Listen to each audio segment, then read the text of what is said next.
Okay, part 2 of how to fall out of love. And I'm going to start here. It may help to reverse the falling in love process. Conceptualize falling in love with a person as walking up a set of stairs. When we fall in love, we tend to overlook or disregard the things we do not like about the other. It is as if each time we walk up a stair, we throw something we do not like about the other over the railing, so that when we reach the top, being in love, we have thrown off all the negative traits and behaviors of the other. Okay, you know what I'm saying? When you first meet somebody and it doesn't even, if you're attracted to them sexually and they're beautiful to you and they feel like that about you, you're both excited, and it doesn't matter what they do, you will throw off the bad at that point in time. But then when that starts to wear off, okay, the newness starts to wear off, you move in, and all the daily life things start happening, right? Then the real things start coming out, okay? Anyway, so when you're falling in love, you overlook everything, just like this just said, and you're walking up the stairs and you're tossing off all the bad that you don't like about that person. And then if you are like me, what I've always done, I married them like within 3 weeks or 3 days. Okay. My first marriage, I married the woman in 3 days. My second marriage, I married her in like 2 weeks. My third marriage, I think I might have waited, actually that was the longest one. I think I waited 6 months. And my final marriage, I knew her 3 weeks, and I married her. Didn't even know her. Okay. But anyway, so let's continue on here.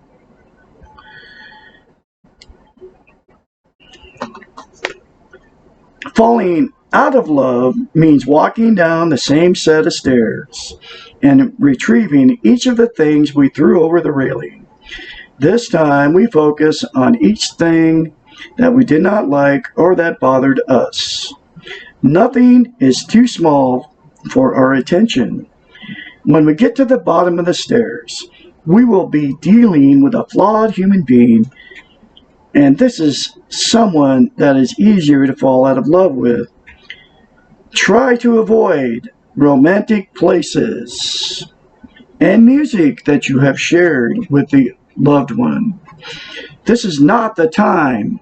This is not the time, folks, for a trip down memory lane. Why bring more pain into your life than you already have? Put yourself in new environments. This is exactly what I've done. And situations without painful memories. Okay. One day, you will be able to hear your own songs and be able to be in your own places. Okay. And it will be bittersweet, and you will more easily be able to deal with it. But not now. Now it will only hurt like hell. Take good care of yourself. Remember that when you are hurting and in pain, you need to be even kinder to yourself and more loving to yourself than usual. Avoid recriminations of self-blame, because we're all human, folks, and we all make mistakes, So you don't have to keep blaming yourself over and over for a failed marriage or a failed relationship, because if you keep doing that, then you'll just keep negative, just keep happening. Avoid recrimination, self-blame. Do not obsess over past mistakes. You are human, imperfect, and you are allowed to make mistakes.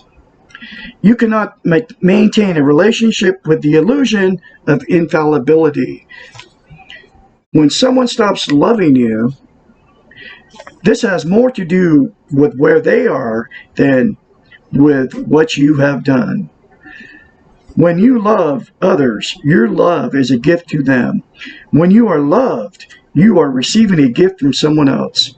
You do not have any control over when and how others choose to give you their gifts. You cannot demand or expect these gifts, because then they are no longer gifts. You can only expect the gift of being loved from yourself. That's why it's so important. The previous chapter that I read you, treat yourself good, learn how to love yourself, folks. When someone stops loving you, love yourself more. When you stop loving someone else, love yourself more. Yeah, this may be on the other side of the coin. You may have fallen out of love with somebody.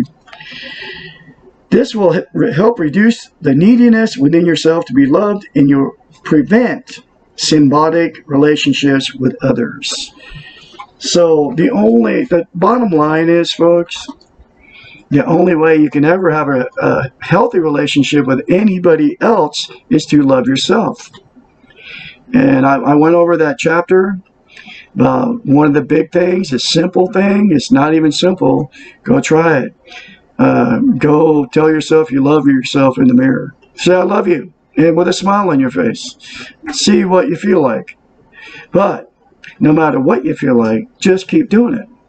And then the other thing is, treat yourself like you would treat a loved one, like the one you fell in love with.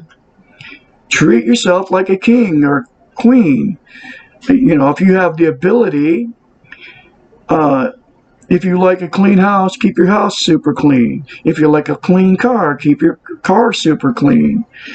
Whatever you like, do it for yourself. Because usually you were in a relationship, if you're listening to me right now, you were in a relationship that was totally dysfunctional. I'm dysfunctional, okay? And I am changing myself so I'm not dysfunctional anymore. And the big thing is learning how to treat yourself the way you try to treat the people that you want to love you, right? First, you have to treat yourself that way. First, you have to love yourself, folks, before you ever can get in a healthy relationship. Because what happens is you have these big old neon flashing lights on your head. If you have low self-esteem, you will attract exactly what you are, okay? If you have self-esteem, if you have self-esteem, you won't have to look for anybody, because they'll come for you. Because people want to be around people with self-esteem. You'll attract another person with self-esteem. And I don't know how it'll happen. I know it's going to happen with me, because I'm not done with love.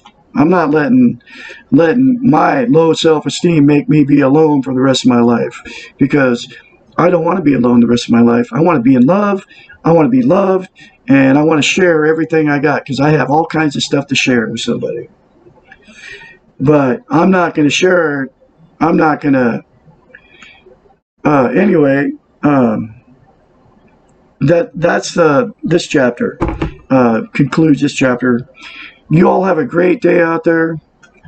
This is Douglas Bickford signing off. I will have more later for you.